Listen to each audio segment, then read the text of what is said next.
வேதம் சொல்லுகிறது, நம்முடைய தேவன் துதிகளின் நடுவிலே வாசம் பண்ணுகிறவராம். எனக்கு பிரியமானவர்களே, அன்றைக்கு தடையாய் நின்ற எரிகோ கோட்டை துதிக்கிற பொழுது இடிந்து விழுந்தது. இன்றைக்கும் நீங்க துதிக்கிற பொழுது பாதைகள் திறக்கப்பட வேண்டும். அன்றைக்கு யூதேயாவுக்கு எதிராக யோசபாத்துக்கு விரோதமாய் வந்த பெரிய கூட்டம் தங்களுக்குள்ளே வெட்டுண்டு மடிந்ததாம்.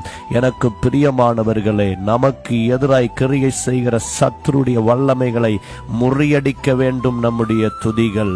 அன்றைக்கு பவுலும் சீலாவும் கர்த்தரை பாடி துதிக்கிற பொழுது அவர்களுடைய சங்கிலிகள் மாத்திரமல்ல, அவர்களை சுற்றி உள்ளவருடைய சங்கிலிகளும் அறந்து விழுந்தது. நம்முடைய துதிகளிலே ஒரு வல்லமை வேண்டும். துதி ஆராதனை என்பது ஒரு நிகழ்ச்சி அல்ல, ஒரு ஃபங்க்ஷன் அல்ல.